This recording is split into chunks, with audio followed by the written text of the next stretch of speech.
Siyempre, kunin natin yung buntot. Bismillah. Yan po siya mga Farm Channel. And then, nakita na ano nyo pa dito, ano nyo po yung dito yung ribs ng ano, ganito nyo po siya. Yan. Kasi hindi po natin nasasali yung ribs niya mga Katita Farm. Ito, dito sa hita. Here. And here. Ayan. Ayan po. Ayan. Ganyan din. Up, i-push. Ayan po. Then, ayan. Wow. Ang talas naman ng ano natin. Yan po mga Katita. Ano po tayo ng fried chicken. And this is how I cut my chicken.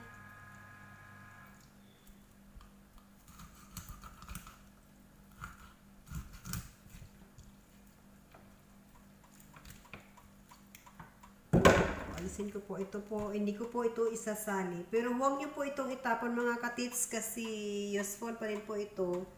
Pag gumawa po kayo ng ano, soup. Yes, pwede niyo po itong gamitin.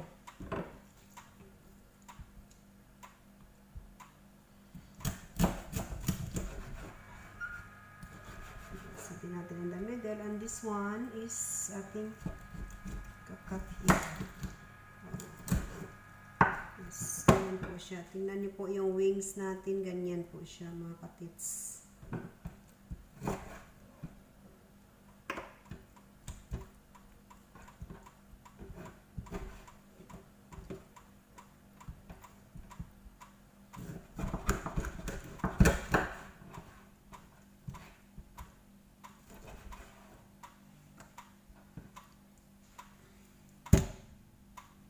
Yan po yung wings. Ayan.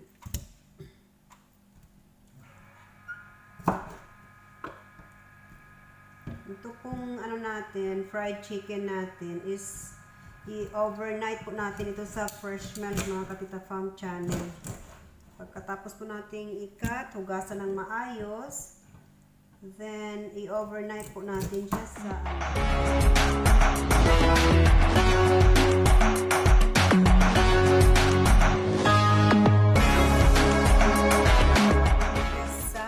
gatas fresh milk for overnight. Parang maliit lang yata yung ano, yung milk ko. Ayan. Kasya kaya siya. Ayan. Ibabad po natin siya overnight with milk. Kasi po, guys, mga Katita Farm, bakit natin siya ibabad? Kasi pag naibabad po siya sa milk, sure, ang parang ano, malutong kasi siya.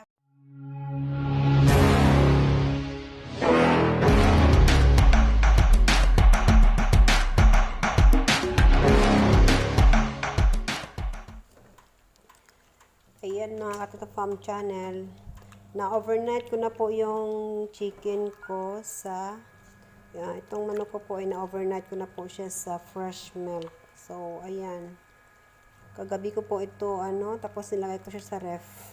Na overnight ko po siya sa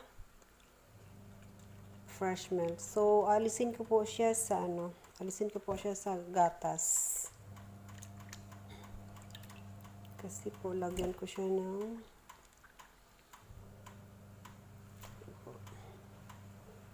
alisin ko siya sa gatas.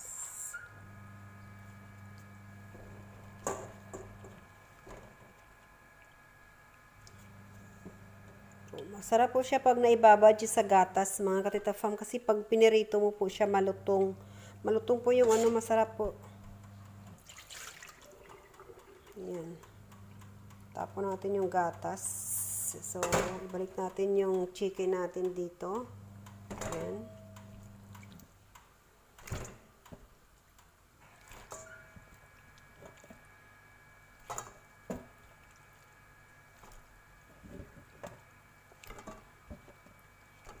Yan po. Tapos, lagyan ko na po siya ng ito po.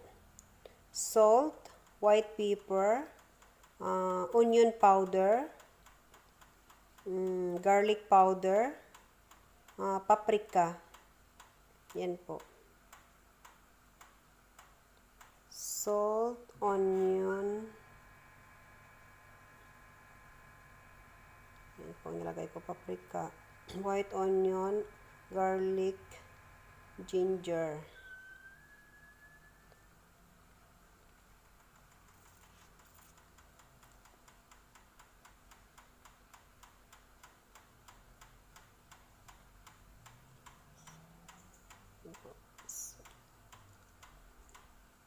Tansya lang po ang paglagay ng salt mga katita fam, kasi doon sa ano natin, maglagay din po ulit tayo ng asin dyan sa flour natin, kaya medyo ano lang po natin yung paglagay ng ano.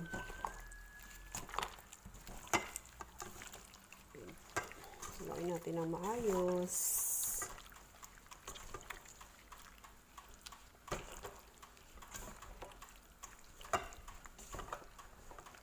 Medyo marami ngayon, 3 manok yung order sa akin kasi nga ano, masarap nga daw, kaya dalhin doon sa kabila, pamigay doon sa kabila. Pinaluto para pamigay. Yan po. Ayan po mga katata fam, na mixed well na po natin siya sa spices niya. So, yung ano naman po natin, yung flour. Yung flour, lagyan po natin ng ano, salt, baking powder, white pepper, at saka ano, paprika po, at saka oregano. Yan po siya. Okay.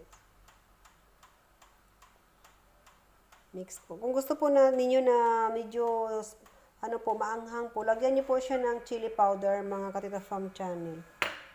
At saka yung ito po, yung sauce, hot sauce, lagyan niyo po siya. Pero since dahil mga bata po yung kain ito, ayaw nila ng ano, ng maanghang, hindi po ako naglalagay ng ano, chili powder. Kasi para po ito sa mga kids.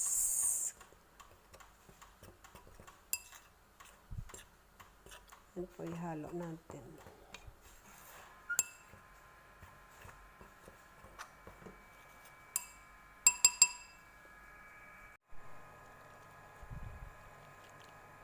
Ayan po mga katita fam. Ayan na. Ayan na muna natin siya sa flour. Mag-start frying na po tayo.